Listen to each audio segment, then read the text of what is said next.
Depresija se zelo širi, a je še vedno tabu. Zdi se, da lažje sprejmemo diagnozo rak, kot pa depresija. Namesto odklanjanja depresije potrebujemo sočutje z njo.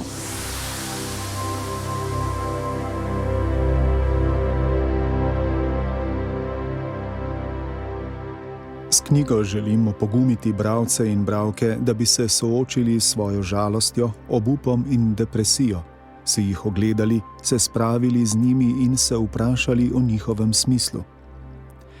Tako je svojo knjigo opisal avtor Pater Anselm Green in dodal: eden od razlogov za naraščanje depresije je patologiziranje človeškega trpljenja.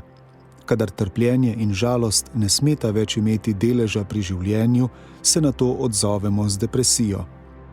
V knjigi opozori na različne vzroke tega stigmatiziranega pojava, o katerem se ne govori.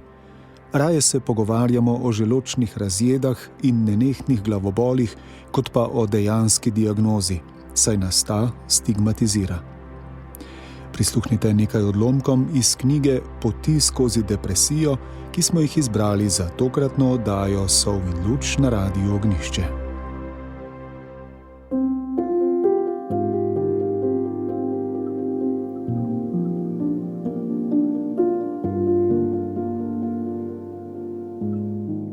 Depresija postaja vedno bolj ljudska bolezen. Danes je že drugi najpogostejši razlog, zakaj ljudje izostanejo od dela.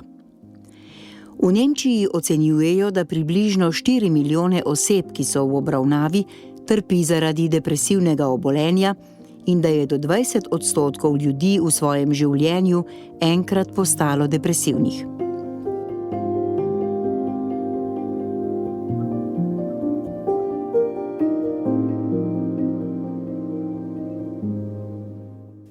Težko je reči, zakaj v naši družbi narašča pogostost depresije. Zagotovo ima ta pojav veliko vzrokov. Mnogi se počutijo preobremenjene na delovnem mestu, v družini in pri vzgoji otrok, v razreševanju svojega življenja. V svetu, kjer se zdi vse mogočno, se duša odziva z depresijo. Čuti namreč, da ni vse odvisno od našega hotenja. Danes govorimo o depresiji predvsem v povezavi z izgorelostjo. Mnogi raje rečejo, da doživljajo izgorelost. Takšna diagnoza je v naši družbi priznana. Takšen izraz lahko pri poslušalcih izzove bodisi sočutje, obžalovanje ali pa občudovanje. Kajti izgorelost izpričuje, da sem preveč delal. Nehote pomislimo, to je človek, ki se je izredno angažiral za svoje podjetje. Ali pa, to je človek, ki so ga v njegovem podjetju izkoriščali. Na podlagi tega ga pomilujemo, da je moral delati v tako nečloveškem podjetju. Za psihologijo in psihiatrijo je diagnoza izgorelost seveda nejasna. Psihologi in psihiatri tako raje govorijo o depresiji, ali natančneje, o depresiji zaradi izčrpanosti. Toda mnogim je veliko lažje posredovati diagnozo izgorelost, kakor diagnozo depresija, ki se je še vedno drži madež.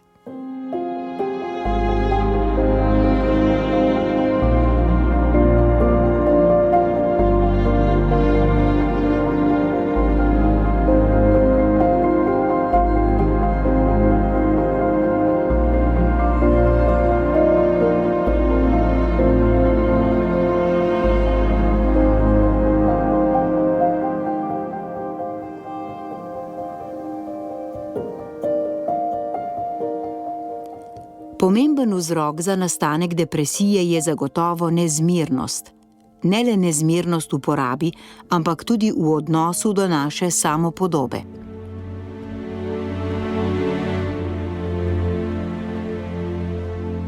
Ne moremo biti vedno najboljši, najlepši, najbolj inteligentni. Spraviti se moramo s svojo povprečnostjo. Depresija je pogosto krik duše, ki kliče na pomoč proti brezmejnim podobam, ki jih imamo o samih sebi. To so podobe, da moramo biti vedno popolni, vedno uspešni, da moramo vedno imeti vse v rokah. Take podobe nas preobremenjujejo. Depresija nas vabi, da najdemo meje, da najdemo podobe, ki ustrezajo našemu resničnemu sebstvu.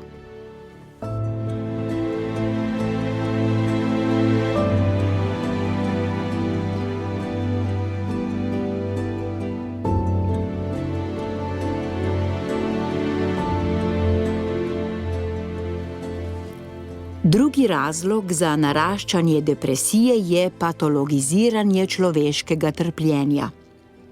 Kadar trpljenje in žalost ne smeta več imeti deleža pri življenju, se na to odzovemo z depresijo. Tako piše Ursula Nuber. Če v neki družbi ne sme biti več trpljenja, ker je tako zelo zaljubljena v uspeh in dosežke, obstaja visoka stopnja tveganja, da bomo zelo kmalu živeli v depresivni družbi. To je družba, v kateri je vsak človek, kadar trpi, označen kot depresiven ali psihično sesut.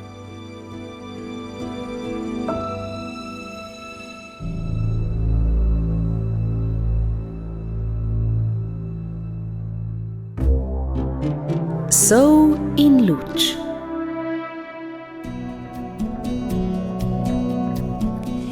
Dejstva, ki jih dandanes ugotavljamo, kot so preprečevanje trpljenja, povečevanje izgorelosti, trpljenje zaradi osamljenosti in nezmožnost obvladovanja brezmejne svobode, hkrati pa tudi neobvladovanje konkurence okoli posameznika, vodijo v temeljno depresivno razpoloženje naše družbe. Bazelski psihiater Kiel Holz vidi vzroke za porast depresije tudi v razpadu tradicije. Razpad družine je bistveni vzrok za depresijo, prav tako izguba religioznih vezi. Švicarski psihiater in raziskovalec depresije Hell tudi vedno večjo mobilnost vidi kot tisto, ki preobremenjuje ljudi in jih odreže od korenin njihove preteklosti. Depresivna reakcija je potem pogosto krik duše na pomoč proti izkoreninjenju in proti preobremenitvi zaradi vedno hitrejših sprememb, ki se širijo.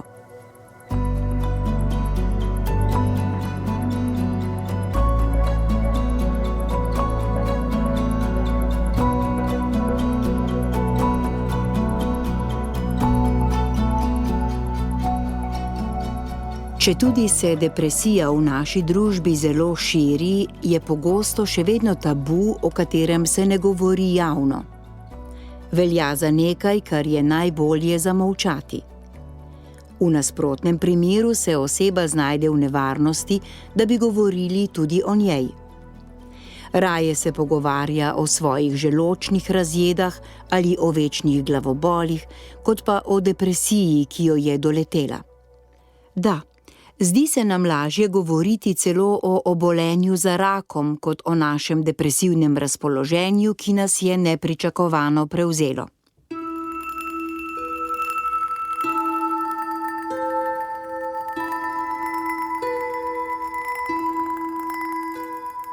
Neki menedžer mi je pripovedoval o svojem znancu, ki je do nedavnega mojstrsko obvladoval svoje življenje. Pri vožnji na pomemben sestanek z avtomobilom se je nenadoma močno spotil in ni mogel voziti naprej. Diagnoza zdravnika, ki ga je potem poiskal, se je glasila depresija. Kot strela z jasnega je zadela tega menedžerja in tudi njegove prijatelje. Bili so zbegani, da je ravno tako močnega in uspešnega moža prizadelo prav to obolenje. Toda depresija lahko prizadene vsakega. Želimo se predvsem znebiti depresivnih simptomov. Sebe skušamo otresti depresivno doživljanje, kakor se skušamo otresti umazanije ali morebitnih vsiljivcev. Simptome depresije gledamo kot tujke, proti katerim se je treba bojevati. Toda s tem zamujamo priložnost, da bi vse, kar doživljamo v stanju depresije, razumeli in vključili v svoj življenjski koncept. Depresija nam hoče vedno tudi kaj sporočiti. Za nas ima sporočilo. Želi nas povabiti, da bi postavili pod vprašaj svoja merila in na nov način pogledali na skrivnost življenja.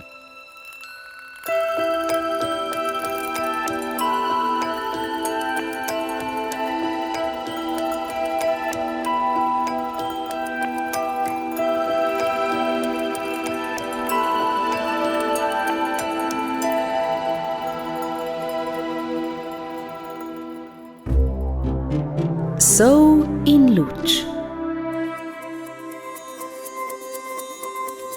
Pri unipolarni depresiji ločujemo depresivno upočasnjenost, kjer se oseba počuti notranje ohromelo, kot v nekakšni luknji.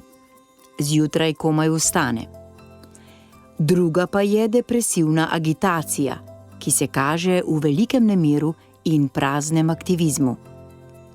Pri ljudeh, ki trpijo zaradi depresivne agitacije, pogosto ne vidimo njihove bolezni, saj so vendar zelo aktivni, včasih celo hiperaktivni. Občasno se šele pri samomoru pokaže, da so ti uspešni ljudje trpeli zaradi depresije.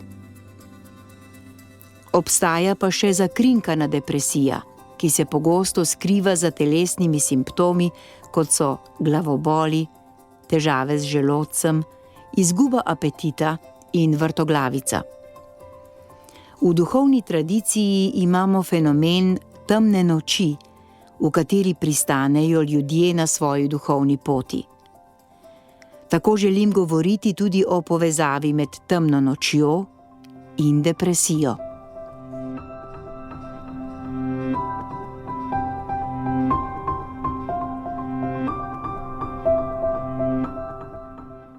Depresija je pogosto obrambni mehanizem.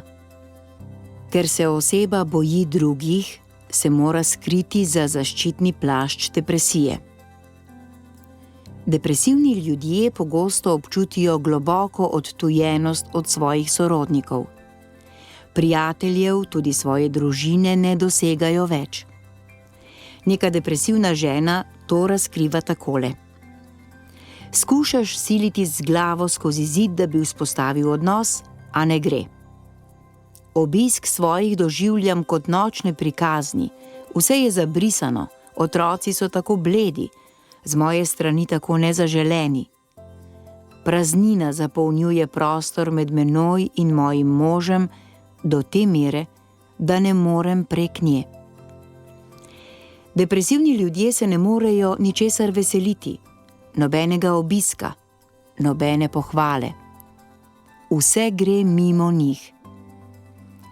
Pri spremljanju to doživljam takrat, kadar se še posebej skušam truditi za prijaznost in pozornost, da bi dosegel depresivne kliente.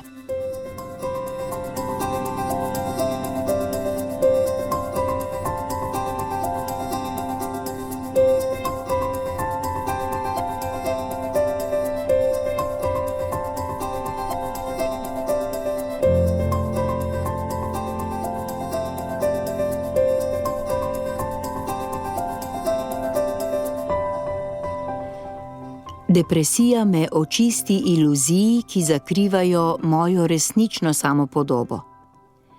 Očisti me motnosti, s katero so moj resnični jaz zatemnili moji starši ali pa jaz sam. Privede me v stik z izvorno in nepopačeno podobo, ki jo je o meni naredil Bog. Proces očiščevanja, h kateremu nas vabi depresija, je lahko zelo boleč. Boli, če se je treba posloviti od podob, ki smo si jih ustvarili o sebi. Od podob človeka, ki je vedno močan, ki ima svoja čustva pod nadzorom, ki se lahko sooči z vsemi problemi, ki se ničesar ne boji in obvladuje svoje življenje. V meni je tudi prestrašen otrok, ki se boji preobremenitev, ki jih prinaša življenje. V meni je tudi žalosten otrok, ki hrepeni po ljubezni in življenju, a se počuti osamljenega in zapuščenega. Morgenstern vidi bolezen kakor knjigo, iz katere lahko beremo in iz nje spoznamo veliko o sebi in o skrivnosti življenja.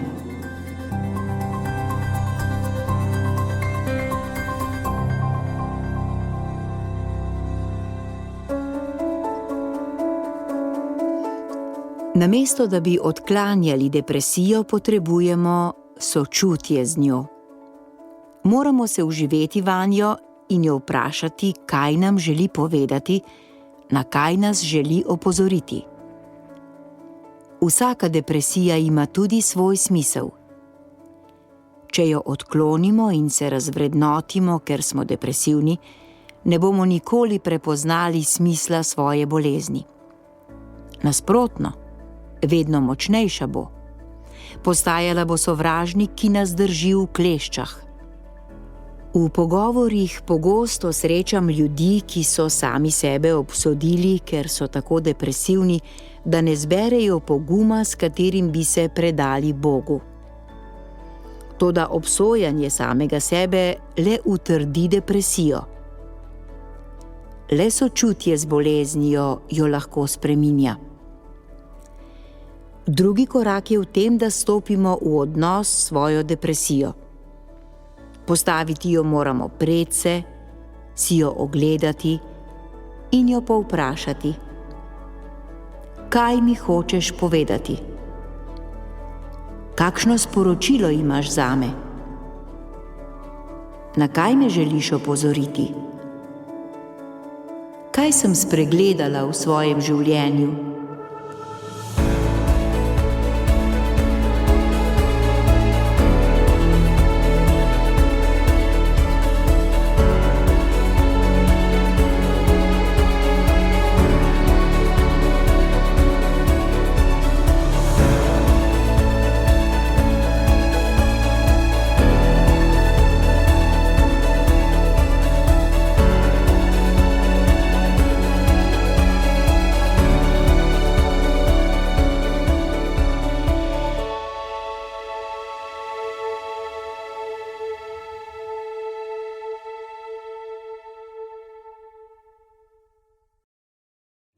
Poslušali ste nekaj odlomkov iz knjige Poti skozi depresijo, ki jo je napisal pater Anselm Green in je izšla pri založbi Ognjišče.